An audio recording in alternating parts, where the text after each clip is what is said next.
आज हमने part 1 practical exam के दौरान जो मुख्तलिफ तरह के सवाल पूछे जाते हैं यानी वाइवा क्वेश्चंस वो डिस्कस करने हैं। क्रोमेटोग्राफी से शुरू करते हैं। सबसे पहला और मोस्ट कॉमन क्वेश्चन यही होता है, what are the various types of chromatography. इसकी 4 टाइप्स हैं।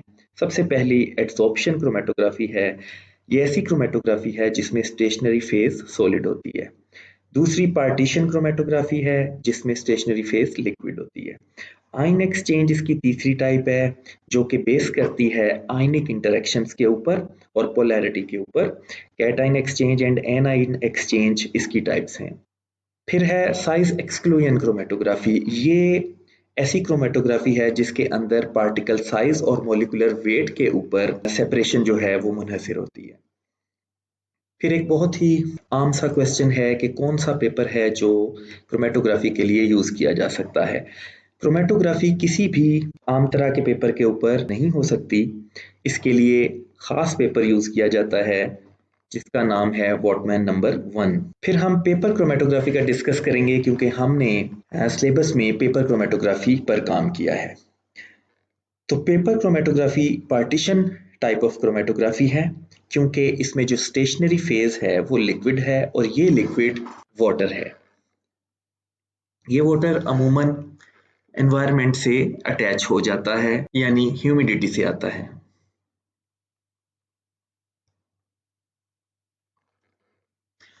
ये वाटर बेसिकली चूंकि पेपर सेलुलोज का बना होता है और इसके अंदर छोटे छोटे पोर्स भी होते हैं, तो ये वाटर जो है ये hydrogen bonding type of linkage के साथ सेलुलोज के साथ अटैच हो जाता है।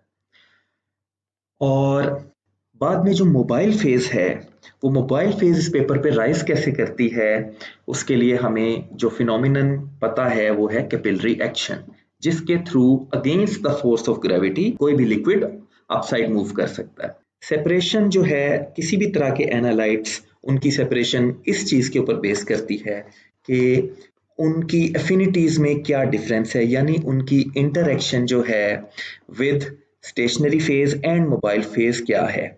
जो डिफरेंस इन एफिनिटी है ये फाइनली उनके अंदर उनकी मूवमेंट के अंदर एक चेंज लाता है जिसकी वजह से एक मिक्सचर जो है वो सेपरेट किया जा सकता है। जैसे लाइक डिसॉल्व्स लाइक का प्रिंसिपल है, तो उसके ऊपर जो ज्यादा सोल्यूबल होगा वो क्विकली मूव करेगा, जो कम सोल्यूबल होगा मोबाइल फेज के अंदर वो स्लोली मूव करेगा। तो इस बेस पे सेपरेशन होती है। फिर पूछा जा सकता है कि बेसिक या एसिड रेडिकल्स के कौन से ग्रुप में कौन कौन से रेडिकल्स हैं। ये भी पूछा जा सकता है कि कौन कौन से लोकेटिंग रिएजेंट्स जो हैं किस ग्रुप के लिए यूज किए जाते हैं, और मोर देन वन भी किए जाते हैं, जैसे ग्रुप 2 और ग्रुप 3 जो हैं इनके लिए आप H2S या डाइथाइजोन 2 के लिए और एल्यूमिनोन या एलिजरीन यूज कर सकते हैं ग्रुप 3 के लिए जो बेसिक रेडिकल्स का है।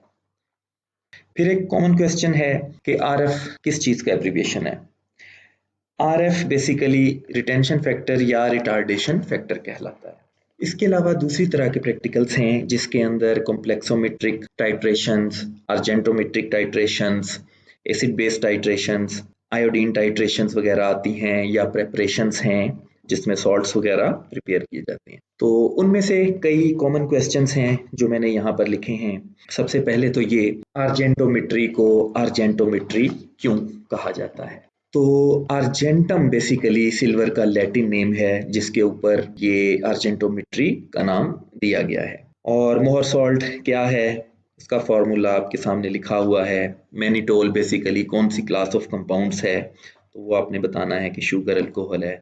इसी तरह दूसरे कई तरह के क्वेश्चंस हैं जो कि आपके सामने लिखे हुए हैं, जैसे फ्लोरिसीन इयोसीन डाइज जो हैं इनके कलर्स क्या हैं, मोलैरिटी एंड नॉर्मेलिटी में क्या फ़र्क होता है, किसी ख़ास स्ट्रेंथ का सोल्यूशन जो है वो आप कैसे बना सकते हैं, जैसे 0.025 मोलर सोल्यूशन बनाया गया है वो आपको आना चाहिए।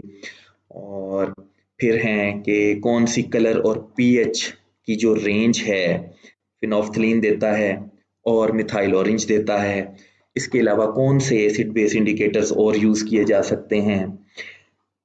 फिर कॉम्प्लेक्सोमेट्रिक टाइट्रेशंस में पूछा जा सकता है कि ईडीटी किस चीज़ का एब्रीवेशन है, इसका स्ट्रक्चर बताएं। सोलेबिलिटी इसकी वाटर में है या नहीं है, अगर नहीं है तो हम उसके लिए क्या करते हैं, डाइसोडियम सॉल्ट बनाते हैं, टेट्रा क्यों नहीं बनाते, और इसकी कुछ एप्लीकेशंस। फिर इसी तरह यूजेस हैं डिफरेंट एनालाइट्स के जो आ सकते हैं, क्लोरीन, मैग्नीशियम, जिंक, कोबाल्ट वगैरह। बफर ऑफ पीएच 10 कैसे बनाया जा सकता है, नेम और स्ट्रक्चर एबीटी का बताएं। डिफरेंट तरह के एंड पॉइंट्स हर टाइट्रेशन में आपको पता होने चाहिए कि क्या एंड पॉइंट आया है।